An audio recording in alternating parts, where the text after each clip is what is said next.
Facing challenges and overcoming setbacks is part of doing business. Whether you have the expertise to survive them or not could mean the difference between success or failure. Welcome to We Are Women, featuring revealing conversations that provide invaluable insights into the success secrets of female masterminds. A must listen for every entrepreneurial woman. Now here's your host, Janine Vosper. Hi, Janine Vosper here. Welcome to the We Are Women podcast. It is the Janine show today. It's so funny. Janine Fraser and I turn up to a lot of events, and even today I had someone go to me, Janine Fraser, welcome. No, it's the wrong Janine. I think we've confused people because our names are similar, Janine. I remember I was friends with a Janelle at school, and it was Janine and Janelle that we were always together, and people would get us confused as to who was who in the zoo. Let me tell you about this lady. She is a lady of very many talents with extensive knowledge in many industries spanning a mere few short years. Discuss that one too, Janine. We've heard Janine's strengths come from her background of including hospitality sector, live entertainment industry, industrial cleaning, and now parking with virtual administration, which is a very cool space to be hanging out. To say she has had a fair share of branding knowledge goes without saying. I'm going to read this again because I didn't like the two says in there. Okay. All right, here we go. Hi, welcome to this episode of the We Are Women podcast. I am Janine Vosper, your host, and I have the gorgeous Janine Fraser. I nearly said Janine Vosper then. Janine. Okay. It is the Janine show today. And we get confused sometimes. I was at an event today and someone said, "Hi, Janine Fraser, you're here, welcome." I've gone, no, it's the other Janine. Janine Fraser is a lady of many talents with extensive knowledge in many industries spanning a mere few short years. I think we might debunk the few short years of her experience. Oh. Janine's strengths come from backgrounds which include hospitality management, live entertainment industry, industrial cleaning industry, and now parking with virtual administration arena. To say she's had her fair share of branding knowledge, well, that goes without saying. Janine is sharing information today to see if a refresh of your brand is due in 2024. And how we look at branding in this might surprise you. Welcome, Janine. It's so good to have you on here. Thank you, Janine, for having me. And hi, audience. Nice to have you listening in to our conversation. We've been talking about this for a while coming on, so it's really good that you could be here and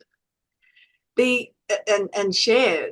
There's so much that you love, and we'll go into this, that is not in my field of reality at all. It's sort of, okay, I think I might get someone else to do it. Oh, I know someone that can do it instead. Do you want to tell us a little bit more about what you actually do? And then we're going to look at why you do it and then how we might be able to help with some ideas with you. Too true. So what I do in essence is an online business manager, or for want of a better word, virtual assistant, or what I tend to term myself a business systems specialist. So it's all administration based. So anything you do in your business which covers your administration, day-to-day appointments, phone answering, follow-ups, creating systems, processes and workflows for companies. So anything administration based, except for bookkeeping. I do not find numbers sexy like some. I'm with you on that part of it too. That's why I love my bookkeeper. Okay, so you said this is branding in 2024. I'm confused. What's how does that connect with what you're talking about? I know. I threw a curveball in there. I've had a couple of clients at the moment that I've stumbled across that you think they'd have all of their IP documented and all of it in place ready, that if they wanted to go to sale or if they got unwell and they needed someone to step into their business, nothing's documented, nothing's congruent, nothing's branded with logos, and certainly nothing is fitting their values, missions, and whatever the other one is, statements. It's all completely unbranded. So when I say let's look at your branding, even you're a branding specialist yourself, Janine. Mm-hmm. It's not just about your logos and the colours you wear and how you turn up. And you look at Nike and Woolworths and all them. Are they not congruent over everything? And they would have a look every 12 months, if not every 6 months, at what they do and how they hold themselves. So yeah, so it's that operations part of it. It's that you're talking about. That does this represent, and even that real base on who you are, is that you build on that, and are you doing and are you projecting to the world, and are you representing that on a daily basis? that's correct. As you teach, Janine, with the speak with confidence and being on brand, are your emails as eloquent as what you want them to be, and are they on brand with your values and missions and how you want to be perceived with the written word? Going down to email templates, going down to communications that you send in your text message. You need to have those scripts or those go-tos so that you're not reinventing the wheel every single day. And that's what branding and administration is, just as much as what it would be with your logo or anything like that. I remember I went and listened to a coach for a day training, and two of the biggest takeaways for me for the day, one was to get a VA and to get someone to handle a whole lot of tasks that I just didn't have time for. And I don't want to say the word menial, but they were just repetitive, and they were something that I should be doing. And the other one was to put some systems in place. It was okay. And the advantage of that, I documented all of my social media marketing, so that then when I put my VA on, there was a system and there was instructions in place for her to be able to step into it. It's funny how that works, isn't it? It works really, really well, because you've got to get it out of your mind or get it out of where it is. And when you go to scale up, if you don't have anything documented anywhere, you've literally got to spend half your day finding what you want to teach your new team member. However, if you've got it all documented in this is how I do it, point by point, here are the URLs, this is the passwords, let's do a training session, I'll hold your hand, and then I'll let you loose, and I'll supervise you from afar.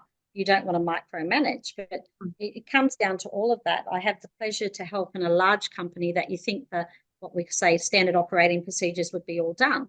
But that company with those procedures already in there do not marry with the equipment that's sitting in the company. The equipment's being superseded, new equipment's come in, and I go to learn to do the equipment, and I'm like, oh my goodness, there's no books on this. How do I do this? And what's the workflow? So, and then being a specialist in workflow, I've gone in there and there was actually no workflow.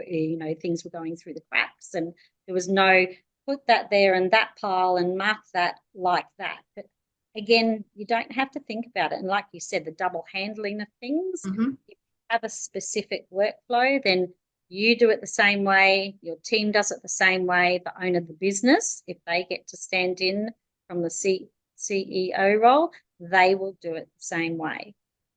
It's so important. There's a whole lot of points that you brought up there, particularly about people understanding what the role entails. I remember when I stepped into the GM role. So I was out repping. I studied management, moved from the repping position into a GM, and that's often a mistake a business does, is promote someone from sales into a leadership role.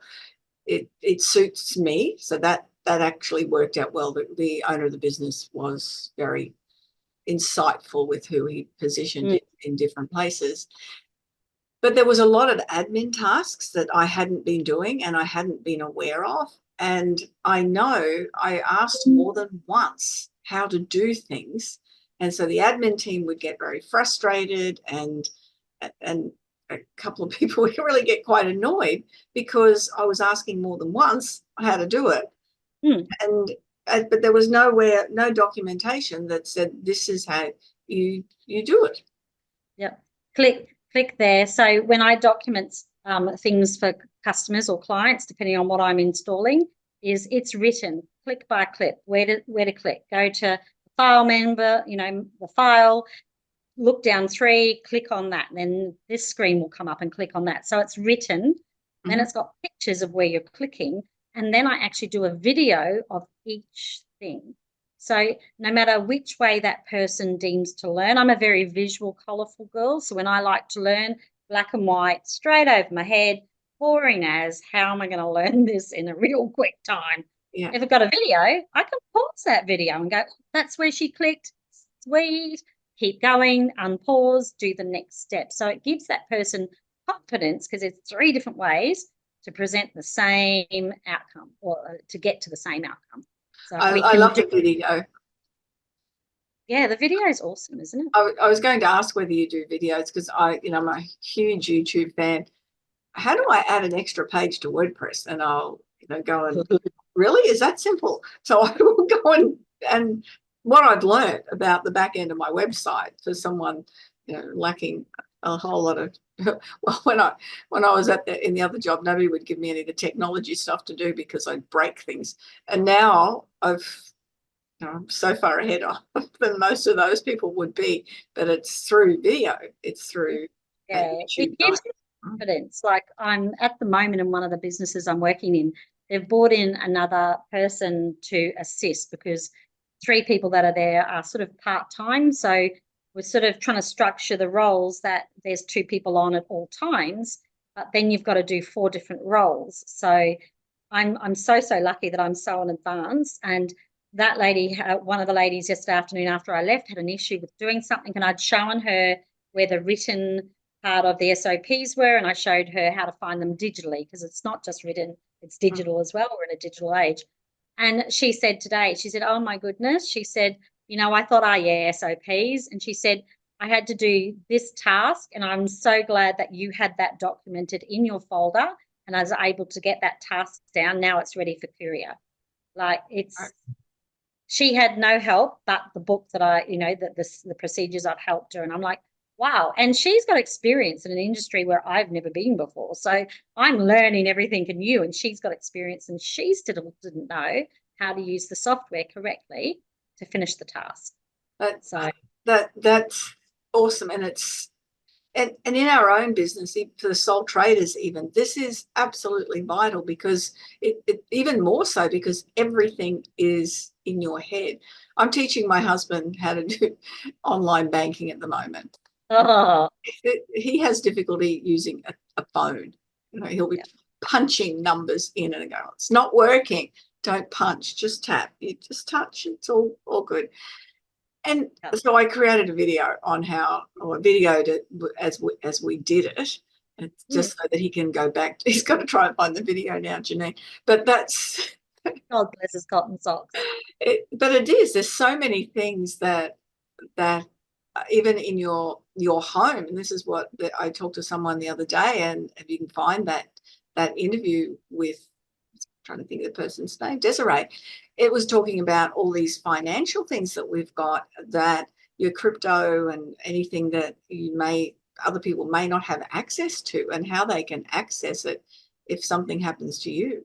And if you're working with clients currently and something happens to you, what are you doing? Yeah, it's so important to have things recorded.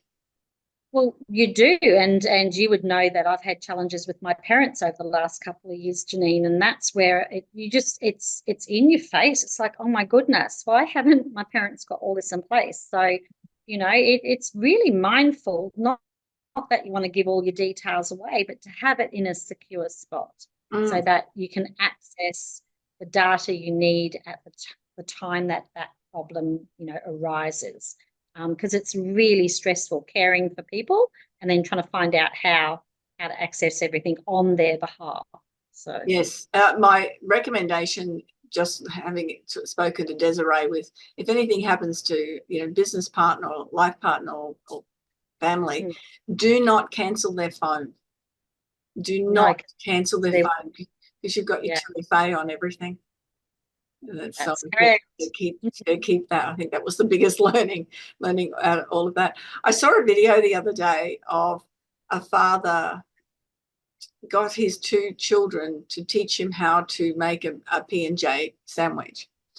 And it was so interesting because there's not enough detail. They had to keep going back again. And so he said, for example, they said, put the peanut butter on the top of the bread. Well, the top of the bread is the top of the bread. But he put the top on the top piece of the crust. And it said, even to the detail, put the knife in the jar. No, take off the lid of the jar. Put the knife in the jar. Well, then he just dropped the knife in the jar. They got very frustrated. Eventually, I don't know how many bits of bread and things they went through, and it was a fun example of just how maybe detailed you need to be if someone hasn't done a task. That's right. Funnily enough, I have someone that's sharing my home with me, and they are 35 years of age, and they have never cleaned in their life. They've come from a background where their parents were quite comfortable and had help every week, if you know what I mean. Mm-hmm. So God bless their cotton socks. They said, do you want me to help clean? And I thought, well, I'm not going to pass up this opportunity. What's the easiest thing that I could give that person? I gave them the vacuuming task. And to their credit, they did a good job for someone that's never even touched a vacuum cleaner in their life. But learning curve was steep, and they still pick the vacuum up to this day. They still don't do it to maybe my standard, but I always thank them, and I do not correct their cleaning in front of them. No, that's such an important factor, isn't it? When you've got somebody doing other tasks, it's just I've got people I know in my life that don't live in my house, but they related, and they'll go around and change the pegs on the clothes, or they'll do something differently. Hey, if someone's going to hang up the washing for me and eventually it dries however it's hung up, I'm happy with that. Yep. Just be thankful for the help, I think, no matter how small or large the help is. So. And part of this comes down to we've only got a certain amount of hours in the day, Janine. That is true. So outsourcing to those people, or getting the knowledge from people that are experienced like ourselves, Janine, is the way to go. But you've got to be ready to let go, to not micromanage, to give a good brief. And those people that you're getting to help you within your business need to ask the pertinent questions so that they get a good grasp on the task that they've given you, that you're going to do it. I don't know about you, but I try to do things the way the client envisages having them done. And then if it can't go that way, I show them why it won't work for them. And then they buy into the fact that, oh, okay, so what would you suggest? Yeah, that's a good point. And particularly with systems or tasks, more so than the concept of how you might have a sales conversation, as I would have with someone. But you do come up with, well, I'm not going to do that. That's not going to work for me. Exactly. So why have they retained you if they don't have the similar vision? I think in this day and age, especially with the industry I'm in, you've got to be flexible. You've got to have more than one solution for their issue, to their problem. Mm-hmm. Otherwise you're not the right fit for them if they're not going to have listen to the advice, or try on the advice before they say, nah, not working. It's much easier and nicer to work with clients who go, that's a good idea. I'm going to adopt that. That's correct. But part of that is, I know for me, I have a calendar that helps a lot with when I'm booking things in. It sometimes gets a bit confusing when I've booked from their calendar, and having to then remove that time frame out of mine. but it saves me a whole lot where I can just send a link. There's all these little, and that's a simple technology that everyone should be using really in business, but technology really does come into play to save people time and effort and energy, doesn't it? It does. But do you come across a lot of people that have got far too much technology, Mm-hmm. and they have no clue what they're doing with it? That's another prime example. Someone's got their Calendly or Accruity, and then they've got this, then they've got that, then they've got this, and then you go to talk to them. And I know last night at networking, a lovely new client that I've come across, a beautiful person, 21 different cloud-based solutions. What? Yep, 21 different cloud-based solutions. They're an insurance broker, and they would use maybe 2 of those to the fullest extent, and then about a quarter of maybe 5 or 6 of them, and she's paying subscriptions to all of them. So the cost of running her business, what she foresees, that's one thing I love doing, is trying to save people money. I was like, okay, let's start at the bottom and work our way up. What can we help you with? What's the most important, and let's map out your workflow in lucid charts. Let's get that done so that we can work out what solutions are going to fit your new workflow, and then go backwards and unsubscribe to some and maybe go the pro plan on others, so that you can have the best of both worlds. The 21, I'm just 21. I was going to say a naughty word then, but I won't. I shite you not. Yeah. 21 in email. This is what I've got. I was stumbling over words. I had in the previous interview, I spoke to someone who works with AI and also with VAs, and we were chatting about, and I call it funding those. So there's certain technology that you will invest in, and there's other technology that is useless for you that you fund just for the. And she said, isn't it spending? And I go, no, I like spending, but I'm very more selective on what I fund. Hello. And that's a big overhaul when you're looking at what you're doing. You could afford a VA if that one particular person maybe cut 10 or 12 apps or cloud-based solutions. She'd have money to fund and get some professionals in to give her help where she really desperately needs it. Yeah. Oh, well, I'm glad she's found you, Janine. So do I.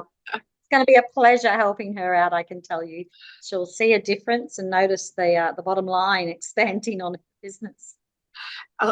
Just with that technology too, it's very important to be very aware of, yes, I paid the subscription for 12 months. Let me make sure that subscription just doesn't roll over again, and I'm not aware of the date that happens, and all of a sudden there's $1,500 out of your bank account, and you go, wow, what did that happen there?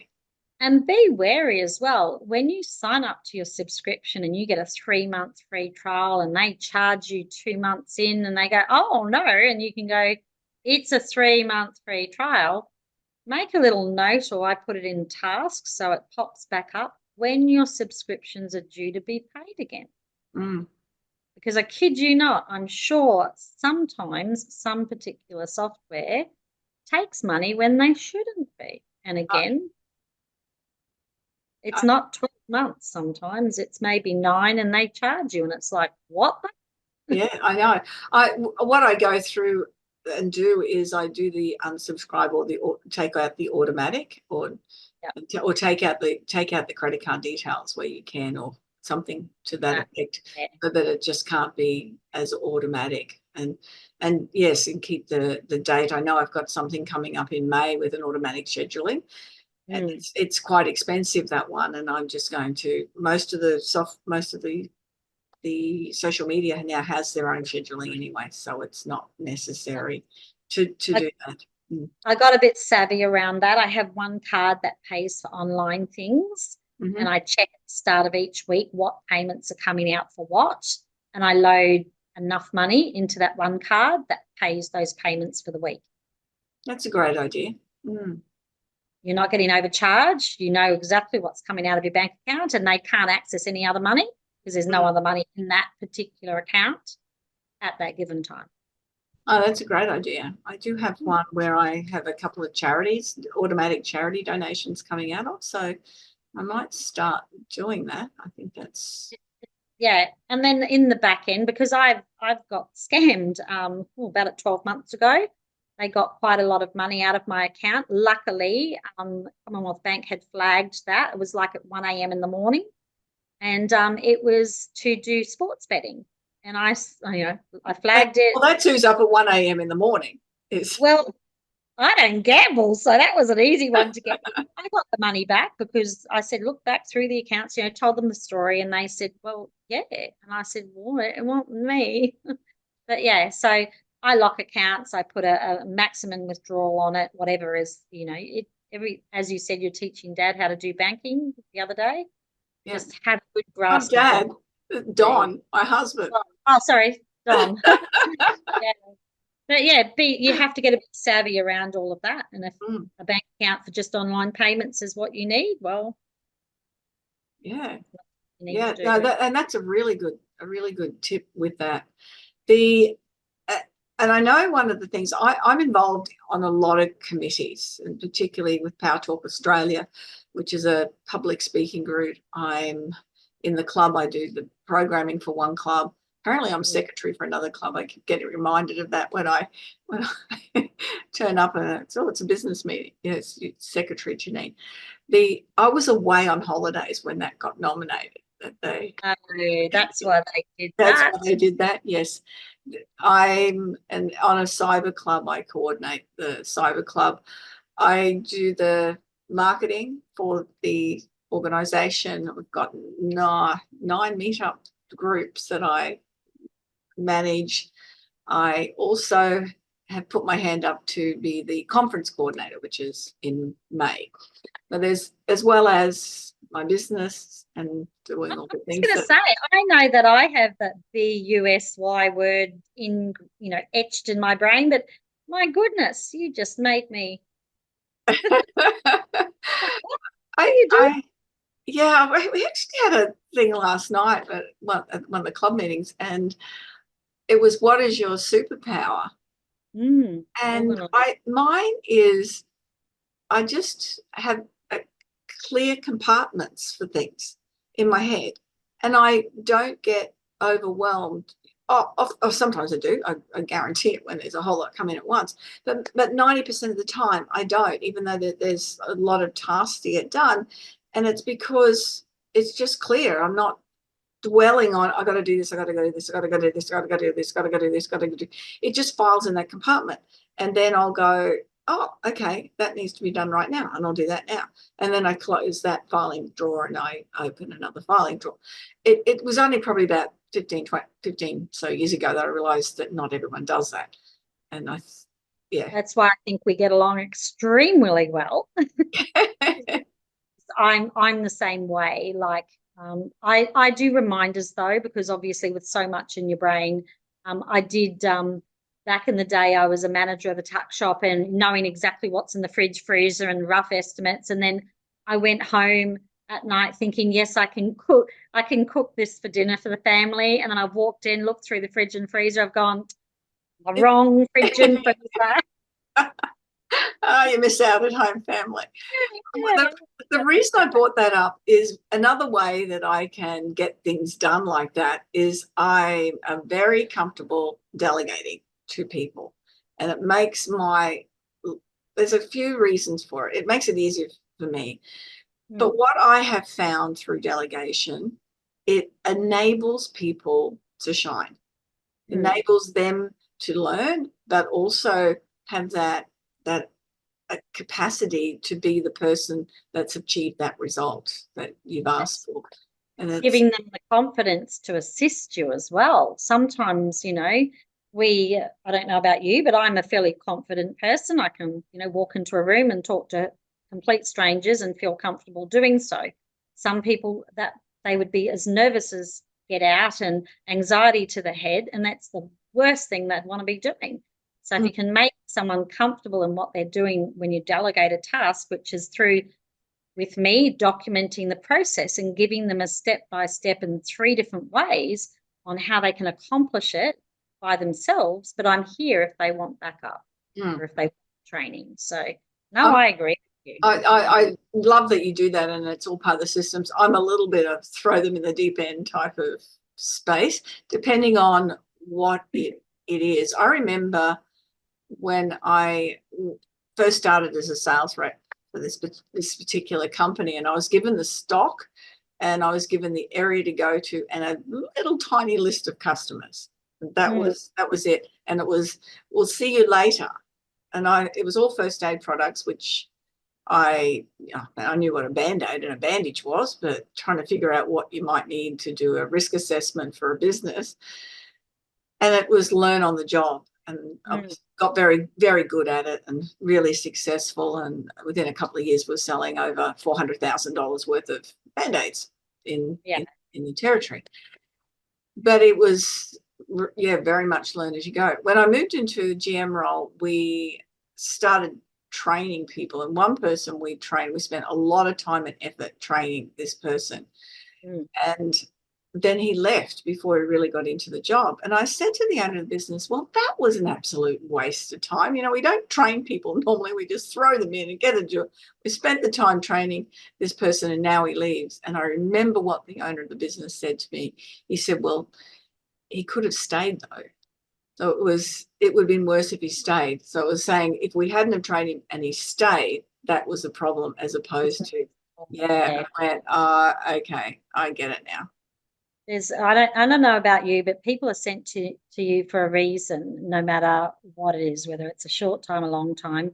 And if they do the job well, if they need new training, that's good for them. If they need to self-train, some people just don't take being told what to do. I don't know about you, but it's one of those things. That's why I feel a real niche of documenting things for people, because then it's going to cost them less in the long run.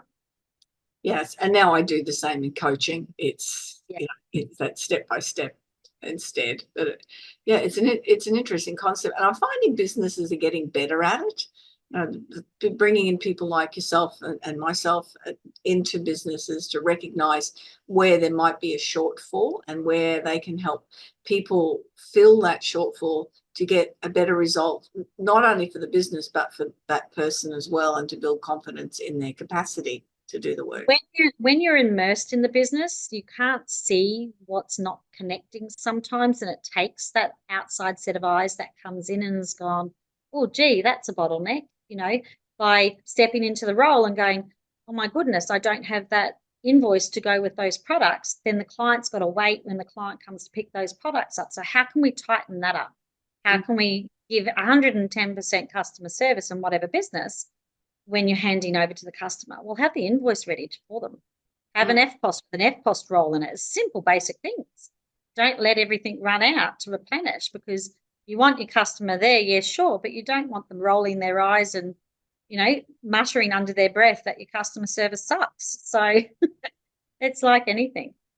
No, and we're very, very, very quick to complain on social media about bad service. I just read one where a lady with a guide dog wasn't allowed into a black and white taxi. I'm happy to say black and white taxi because that's what it was, and they wouldn't let her in with the guide dog. But that's going to go smashed all over social media, because that's not. It's just really lousy service, and I'm sure, and that's the thing too. I'm sure the owner of the black and white cabs or the management of it, that would not be their policy. And this happened to one of the hotels where they wouldn't allow a guide dog in. That wasn't their policy. It was that individual staff members' opinion, or they got it wrong. And this is where that miscommunication and training can really make a difference to the success of a business. It just takes one staff member to get things wrong. And thinking that if that staff member had a particular reason why he wouldn't allow an assist dog or a support dog in his cab, We're thinking problem solving, did he call another cab driver that would allow a dog into his cab? No. Yes, he's going to give, he lost the fare anyway because he wasn't going to transport that person and the assist dog. Mm. So wouldn't you want to retain that fare within your company, even though you said no, you're still good at giving good customer service and the client gets an outcome that they desire? I think not everyone thinks like you and I, Janine. It's okay. Well, it was just basic, courtesy, maybe. I know. It's just problem solving. I was sitting next to someone today at a breakfast meeting, and at these meetings you have a little number to identify what type of breakfast you're having. And hers, she was a visitor, and hers had fallen off. And I said, it was quite a really busy meeting, and I said to her, "Do your number's fallen off? If you don't have a number, you won't get a meal." Yeah. And then I said, do you know what you're having? And then I called the waiter over as they were bringing out other meals to get him to talk to her so she could, at least he would know what type of meal she was having. I know, it's just, I could have sat there and done nothing. Yeah. But it's not my style. I know it definitely isn't your style either. And okay, here's a problem. If it's not solved, there could be an issue, and could walk away very disappointed. Like, can I help, and can I help solve it? And I think that is that a lot of that courtesy, which unfortunately I'm not seeing as much of. It comes in spits and spats, doesn't it? I don't know about you, but we're so quick to say, oh my God, goodness, we've had a bad day. If you can bring a smile and raise people up and make them have a better day, you don't know what they've dealt with it, prior to getting to breakfast. And by you showing a little bit of courtesy and caring to make sure she gets a meal, she'll remember that. Oh, Janine's a lovely lady. She got me sorted this morning. I didn't go hungry. No, everyone has challenges all day, and if you can be kind and help someone out, no matter what it is, pay it forward at the coffee at Zarappa's. I'll have a free one if anyone's behind or in front of me. You paid for someone's meal yesterday who was one of your clients that you'd supplied to, and so she was and you weren't there when she went to pay for her meal and her coffee had been paid for. She was so appreciative. It was just really lovely to see. I think it just, money's money, and sometimes you can't help in big donations for charities and things like that. But when if you can pay something forward and just I appreciate her for taking me on as a client, and I'm sure when we go out next time together, she might buy me another coffee. It's really just making sure that she felt supported and at ease. And what's the cost of a coffee? Yes, yeah, definitely. Talking about knowing how a business can diffuse something, I was trying to call through to one of the banks, and they don't have anyone answering on the other end anymore, basically. So I was trying to get into an account that it wouldn't accept my account details and password, and it kept telling me no matter what button I pressed, and I've tried them all, what I did, how I did it, it kept saying go online and do this. I'm going, that's the bloody problem. I can't go online and do this. And oh my gosh, I was so frustrated. I had this 10-minute window then before I had to go somewhere. And I thought, right, I'm going to the bank. I'm going to get this sorted. And so I've gone into the Westpac Bank, and there was hardly anyone there. And I was able to go nearly straight up to the counter, and I've just gone at this poor girl behind the counter, because it was nearly 30 minutes of this muck around and stress. Yeah. And then the little chat thing, I can't help you with that. I can't help you with that. I can't help you with that. And then her manager was there, or someone was over her shoulder, and I said, it's online, there's no one answering. She said, yeah, it's really annoying, isn't it? And she diffused it within 2 statements. And then because it was me, and I know, and I'm observing myself do this, and I thought, I don't care. And then I'm observing going, that was so clever. You did such a good job of that. Have you put a disclaimer on stuff before? I've been known to say that, like your scenario, then you went to the bank and the lady behind the counter got a very animated Janine Vosper. Disclaimer. Look, I mean no rude or no ill effect. However, this is the challenge I've had today. Disclaimer. It's not going to be pretty. Yeah, I didn't even get to the disclaimer part, but that's a really good idea. But that customer service, that's what we're talking about is in this correct. conversation, is getting that right and being helping clients, giving it stellar customer service, giving follow-ups, and as you know, always ask for a referral. Who do you know that's in the same challenge as what you have? There's a subject I teach called spiral dynamics, and people, it's different based on people's decision making through their value system. And we can go into red, and I jumped into red for a minute or so, and it was, how do you diffuse a red? Well, you do exactly what she did, and that's what I was admiring. This is really good. Yeah. Make sure you go back to that bank and make sure the employees can do exactly what she did. Yeah. Yeah, that would be. And then she said, and we did something, reset it, got in there, checked it again. She said, I'll give you a call later and make sure it's all still working and everything. And which she absolutely did, which was brilliant. So I went down with the intention of withdrawing all my money out of Westpac and not doing it. Not that I have much. That's then we want to go shopping. That's my odd credit card that doesn't belong to anything else. There was nothing in there anyway. Anyway, it would have been more inconvenient for me if I hadn't done it, what I was going to do.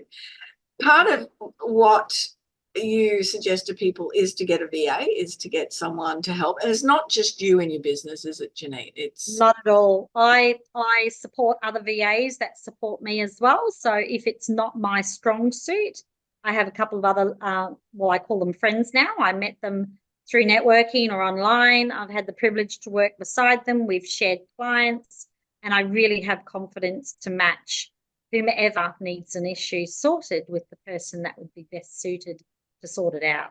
So, building those referral partners are definitely well worth it, because then they do, the reciprocity comes back to me, and yep, Janine's strong suit is this, and this in their eyes.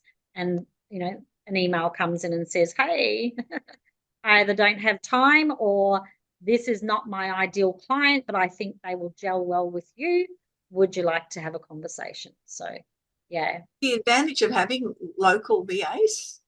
I mean, it's your business, so yes, there's going to be, There's several though, Janine. And I don't mean any, as Mark Grant would say, I don't mean any disrespect, but offshore VAs typically, not all the time, typically are task-based. They need quite a lot of supervision. They need direction, typically. Not everyone's like that.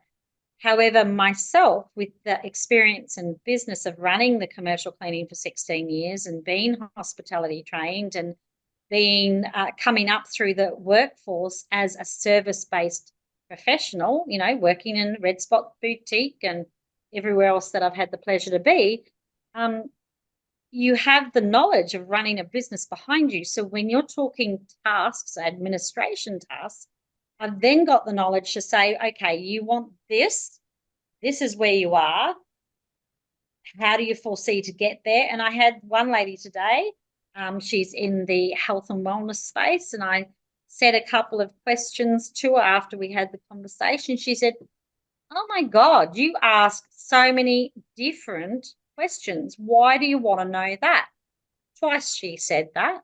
And I said, well, this is the reason behind I need to know it. And she's gone, oh, okay, sweet. And then she'd answer the question. It's like, how is that relevant to what you need? And it's like, yeah, I'm always in for asking questions. You learn a lot more by asking questions than speaking. We were going to mention why you got into your why about it, and you can, for anyone listening can hear the it's passion about people more so than I'm going to put a system in place. It's that, but what got you here, Janine? What got me here? Well, in Blunt, and a lot of people know I'm single after how many years? 26 years of wonderful life. And the breakdown, the overstress and the growing apart, I would hate to see other families go through what I did. And be rest assured, completely amicable with my ex-husband. Completely. We still have family dinners with our adult children, but I didn't really want to be where I am at the young age that I am after so many years of building a business that was, huge. Yeah. The reason why I stepped away from the business was due to injury, ill health, and burnout. And part of that burnout was not having workflow systems. I was working 6.5 days a week. I broke my body, and you could say I broke my mind. So it's like, what else am I good at? I had a couple of conversations with a good friend who's a business coach, and they said, well, what do you want out of life now? You're at this age. And I said, I want A, B, and C. And they said, you know what, have you ever thought about doing this? And I've gone, no, I don't know enough about that. And they said, well, I think you do. You're managing my hot desk office how many days a week? Because, that's sort of what you're doing for me. You know a lot about that, and got some more help from a couple of other people that I've networked with for many years, and you could say the rest is history. 4 years in and going extremely well. So yeah, I just keep seeing you go from strength to strength, and I think what I see is people trust that you can make those life changes for them, that you can help take a lot of the stress and worry about it, and I hear people talk about that, and I think that's such an important aspect of it's that why, isn't it? It's that mission. That this is something that I talk about all the time. Why are you doing what you're doing, and it is what you're doing aligned with who you are and your values. And I see that very much. The tasks of what we do is really irrelevant. Yeah, exactly. Like I could have gone back to hospitality with extensive wine knowledge and managing restaurants and all the rest of that, but that's not where my lie would. I could have gone into functions coordination and sales and marketing of the function spaces and stuff like that. But again, it's not really what I want. And I'm thinking, well, I like to be challenged. And as you know, I've done a couple of years of professional learning, like, most of us do, to make sure that our knowledge is up to date and, what we can access for our clients. And it's like, well, how much more can I learn in the hospitality industry? I'd rather be, I like learning, throw me in, I'm going from a finance person to 2 people that are in health and wellness, about 4 people in trades and builders service. I'm doing a myriad of industries now in what I do as a business. And it's like, wow, I never actually stop learning now. So it's a challenge. There's a challenge that I can help these people have more time off with their families and then have time for themselves. And that's absolutely a big why. Janine, we could, and we have in the past, talk for hours. Everything you've been sharing has been so valuable. If we want to wrap up with 3 definite takeaway tips, can you share what those are? Or I can help you with the ones that you shared with me. The first one you said was due diligence. So what does that look like for you? Do your due diligence. So in relation to employing contracted staff, VAs, contracted bookkeepers, talk to a lot of people around you. The bookkeeper that works for Lady A might not be a great fit for the bookkeeper that works for Lady B. Is Lady A BAS accredited? Lady B might not be. So due diligence. And you want to, as we spoke before, you want to resonate with your new clients. You want to be on the same page with people. Why would you work for someone that you butt heads with 24/7? Due diligence is amazing. Do some research before you maybe do a trial run with the person first. Yeah, that's a great point. I know with a client, she was after some names of bookkeepers and accountants, and she had no idea where to start. So I gave her a couple of each, and that way it was up to her. And she said, oh, that one resonated. That one didn't, but that one resonated with me. So that's really important to do that. Write a list of your top requirements of the job you're trying to scope for, or of the tasks that you want taken over. Yeah. They Yeah. must be able to, and don't budge on that, because you're not going to be happy if you've got a list of 6 things and they only tick 3 out of the 6. It's the wrong person. Yeah. Oh, you know where I went straight with that is choosing our partner. I got that on the list. I got that the tick. Talking about that, the next thing you said is create lists. That's Oh my goodness. And digital lists. And I still write things down on pen and paper, but digital lists and milestones. I had the privilege of listening to Deborah Chantry Taylor, and you're going to kill me because I can't remember her course that she had, but she teaches you about, you mentioned before, hiring the right person for the job and doing your scorecards and things like that, but breaking down the task you want to get down and put them into stepping stones. So each little step to get that task finished. Mm-hmm. So if the task is not finished in 7 days, if you do 1 step per day every 7 days, that task will get finished. Yeah. If you leave it as a whole task, nothing's going to get finished, and it will still sit there on your to-do list. Yeah, I'm very much an advocate of that, and that's something I work with my mastermind group is 90-day plans. That's correct. 90 days, we break it down a month, we break it down into weeks, and we break it down into days. And the other thing I started doing too, everyone writes a to-do list. I write a what I've accomplished for the day list. I know what I've got to do, and I get extreme anxiety about, oh my God, I only got 2 done. Oh my God, and it's like, no. Write down what you actually accomplished. Yeah, that's a great idea. Yeah.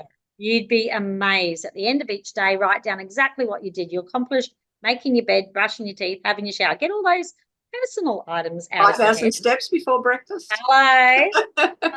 Flows into, right, I got this done, I got calls done, I got this done, I got blah, blah, blah, blah. When I write lists, because I then, as a VA, have to account for the time that I spend on people's businesses, and it's amazing the lists that come out every time I do something for clients in a allotted time set. It's like, okay, got quite a bit done there today. Yeah. And recognizing that you have achieved.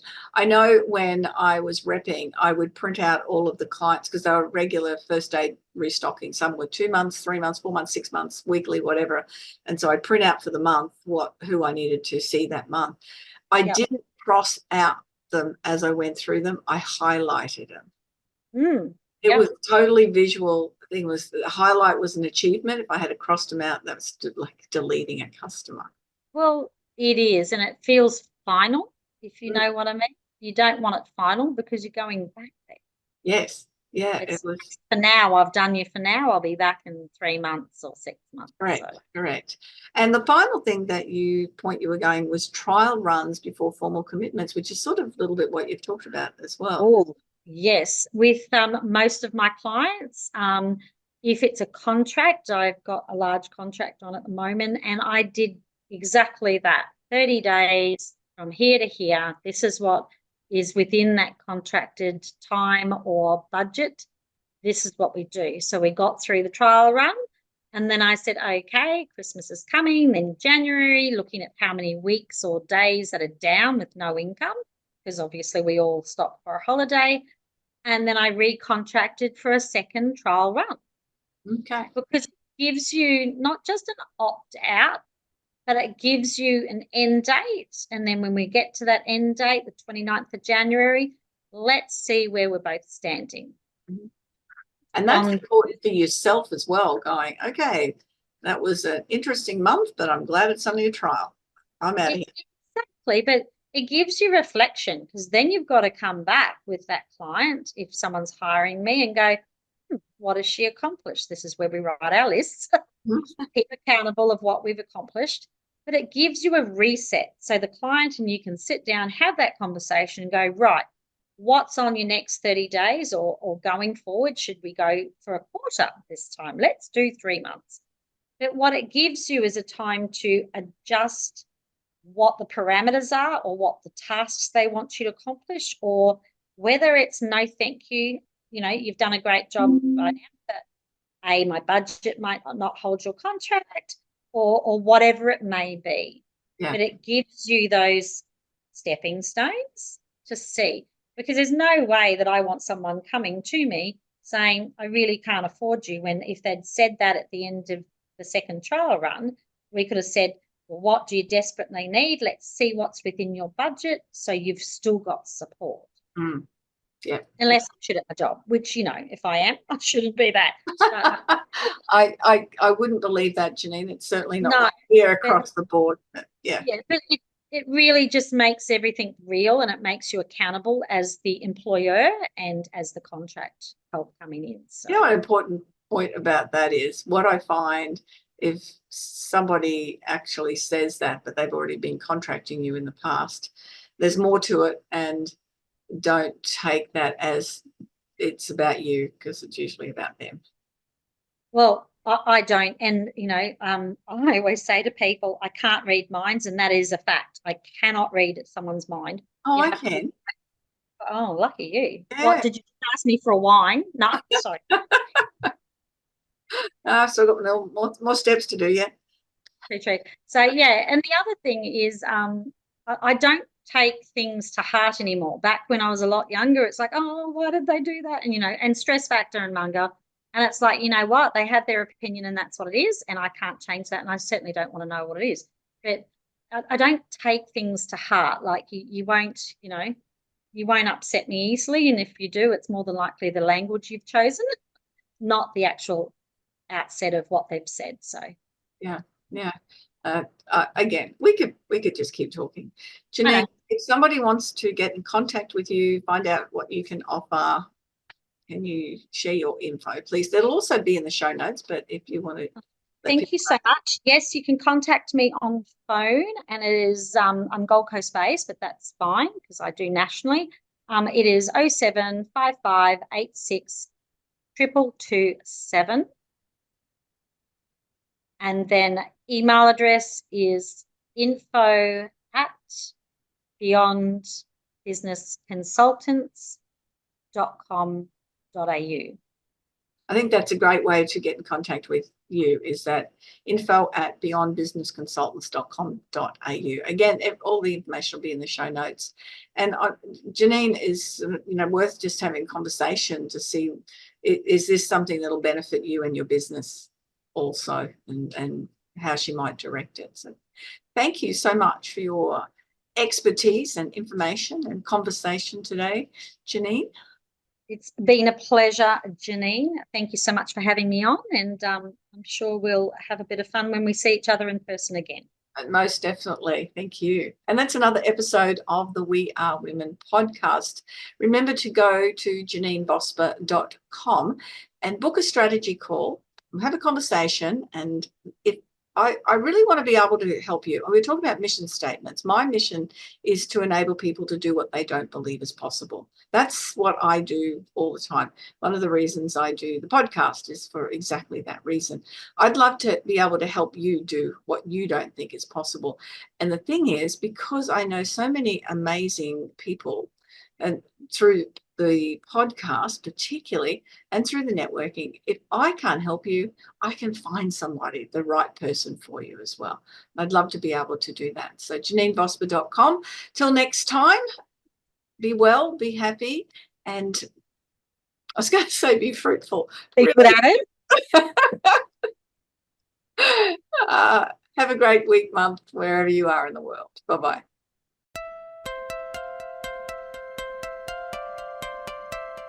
So, do you feel stuck in a rut in business?